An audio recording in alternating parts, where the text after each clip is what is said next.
ஏற்று தலைமை தாங்கி இந்த உதவித்தொகையை அறிவித்து மாணவிகளுக்கு உதவி வழங்க வந்துள்ள மாண்புமிகு கல்வித்துறை அமைச்சர் மாண்புமிகு திரு அன்பில் பொய்யாமொழி குடும்பம் பெருமதித்து கொள்கிறது.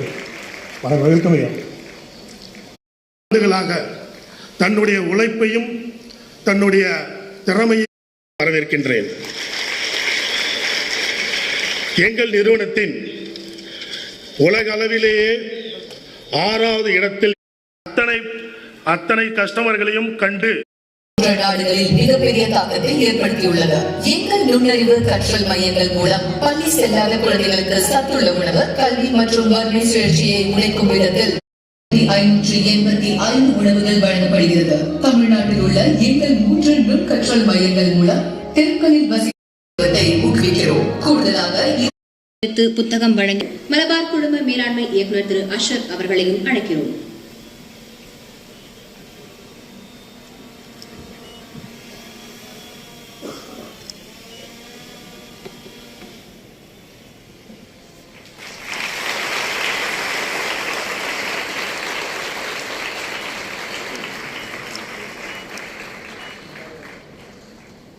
ബഹുമാന്യനായ അൻപിൽ മഹേഷ് പൊയ്യംമൊഴി മിനിസ്റ്റർ അവറുകളെ,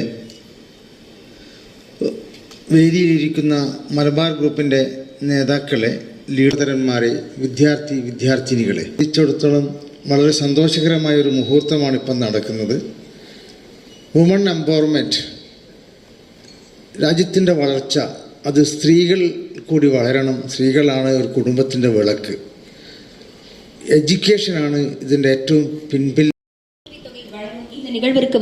വെച്ചിരിക്കുകയാണ്. ഞങ്ങൾ നെറ്റ് പ്രോഫിറ്റ് അത് 999 മുതൽ മലബാർ ചാരിറ്റബിൾ ട്രസ്റ്റ് ഉണ്ടാക്കി അതിലേക്ക് പോകും. അത് എടുത്തിട്ട് നമ്മൾ അവിടുത്തെ ഏറ്റവും പ്രയാസം അനുഭവിക്കുന്ന, ബുദ്ധിമുട്ട് അനുഭവിക്കുന്നവരെ സഹായിക്കുക എന്നുള്ളത്. അതിൽ ഏറ്റവും കൂടുതൽ ഞങ്ങൾ സ്പെൻഡ് ചെയ്തുകൊണ്ടിരിക്കുന്നത് വുമൺ എംപവർമെൻറ്റിനാണ്. പറ്റി ഇന്ത്യയിലെ 17 സംസ്ഥാനങ്ങളിലായി 81 നഗരങ്ങളിൽ 18,46 ദശലക്ഷം ഭക്ഷണപ്പൊതികൾ വിതരണം ചെയ്തു. ഇത് നാളിതുവരെ 42 കോടി രൂപയും ചെലവഴിക്കാൻ സാധിച്ചതിൽ ഞങ്ങൾ ദൈവത്തിനോട് നന്ദി പറയുന്നുണ്ട്. மலபார் சேரிட்டபிள் ட்ரஸ்ட் மூலமாக கிட்டத்தட்ட இந்தியா முழுவதும் நாங்கள் தொடங்கப்பட்டதிலிருந்து 282 கோடி ரூபாய் அளவுக்கு உதவித்தொகை வழங்கப்பட்டிருக்கிறது. அதிலும் குறிப்பாக 60 கோடி ரூபாய் என்பது கல்வித்தொகை, மாணவர்களுடைய கல்வித்தொகைக்காக வழங்கப்பட்டு 95,000 மாணவர்கள் இதன் மூலம் பயன்பெற்றிருக்கிறார்கள். இந்தியாவில் இருக்கக்கூடிய 17 மாநிலங்களில் இது நடைபெற்றிருக்கிறது. இது மட்டுமில்லாமல் கிட்டத்தட்ட 18,46,000 ரூபாய்க்கு அளவுக்கு 81 நகரங்களில் 42 கோடி ரூபாய் அளவுக்கும் நன்கொடைகள் വഴങ്ങപ്പെട്ടിരിക്കുന്നത്.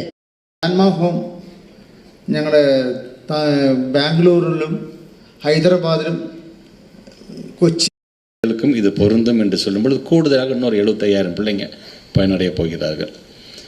இப்படி இந்த புதுமை பெண் திட்டத்தின் மூலமாகவும் உயர்கல்விக்கு படி சில பேர் என்ன பண்ணாங்க, 12th படித்து முடிச்சுட்டு சரி இதோட போதும் என்று நினைக்கும் பொழுது இல்லை உனக்கான ஒரு வாய்ப்பு இருக்குது, நீ எந்த மாதிரியான கல்லூரிகள்லாம் இருக்குது தெரியுமா, நீ எப்படிலாம் நீ இந்த வாய்ப்பை தவறவிடக்கூடாது என்பதற்காக உயர்வுக்கு படி என்கின்ற அந்த ஒரு திட்டத்தை நாம் கொண்டு வந்து கொண்டிருக்கின்றோம். கல்லூரி களத்துக்கு நேரடியாக சென்று பார்க்கக்கூடாது. 11ஆம் வகுப்பு படிக்கக்கூடிய மாவட்டத்தில் இருக்கின்ற கல்லூரிகளுக்கு நேரடியாக அழைத்து கொண்டு போய், இதுதான் கல்லூரி, ஒரு கல்லூரி வளாகம் என்று சொன்னால் அது இப்படி தான் இருக்கும். அந்த கல்லூரியில் நமக்கு தேவையானது என்ன, அங்கே இருக்கின்ற ஒரு பிளே கிரவுண்ட் எப்படி இருக்குது, ஸ்கூலில் எப்படி இருக்குது, இங்கே எப்படி இருக்குது பாருங்கள். ப்ரொஃபஸர்னு கூப்பிட போகிறீங்க, ஒவ்வொருக்கும் தனி ஹெச்ஓடி ரூம்ஸ் இருக்கும். ஸ்கூலில் இருக்கின்ற ஆய்வகங்கள் எப்படி இருக்குது, கல்லூரியில் இருக்கின்ற ஆய்வகங்கள் எப்படி இருக்கின்றது. ஸோ இந்த ஃபெசிலிட்டிஸ் அங்கே எல்லாம் அதை பற்றியெல்லாம் எடுத்து சொல்லிக்கின்ற விதமாக 11ஆம் வகுப்பில் அந்த பிள்ளைங்களை ஒரு ஃபீல்டு விசிட் மாதிரி ஒவ்வொரு கல்லூரிக்கும் நாங்கள் அழைச்சிட்டு போகிறோம். கோல்டு ஹவுஸ் என்று சொல்லும்பொழுது அவர்களுக்கான கஸ்டமரே பார்த்திங்கன்னா பெண்கள் தான் அதிகம். அப்படி இருக்கின்ற அந்த கஸ்டமர்ஸை மனசில் வச்சு அந்த பெண்களுக்கான கல்வியை நாம் வழங்க வேண்டும் என்று நினைக்கிறீங்க பார்த்தீங்களா, அதுக்கே salute, hats off to you sir.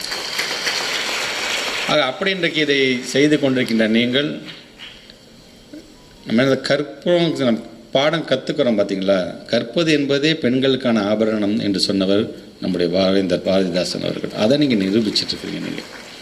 நீங்கள் தெரியாது அந்த மேடையில் வந்ததுக்கு பிறகு இது போக நாங்கள் ஆரம்பிக்க போகிறோம், கம்பெனிஸ்லாம் நிறைய பேர் கான்ட்ரிபியூட் பண்ணுறதுக்கு ரெடியாக இருக்கிறார்கள் என்று சொல்லும் பொழுது, அப்படியே அது நல்ல திட்டம் தான். முதல்ல என்னுடைய சொந்த பணமாக இருக்கின்ற 5 லட்ச ரூபாய் நான் தரேன், அதுலேருந்து இந்த பணியை நீங்கள் தொடங்கள் என்று கொடுத்தவர் மாண்புமிகு தமிழ்நாட்டுடைய முதலமைச்சர். அந்த கான்ட்ரிபியூஷன் நீங்கள் எங்களுக்கு செலுத்த வேணாம், உங்கள் ஃபேமிலிக்கு செலுத்துங்க. அனைவருக்கும் என்னுடைய வாழ்த்துக்கள். இத்துடன் நன்றி.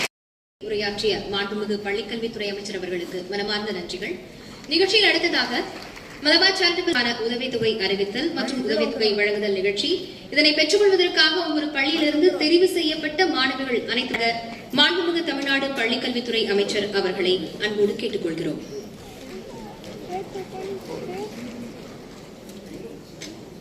மேடைக்கு வருமாறு அன்போடு அழைக்கிறோம்.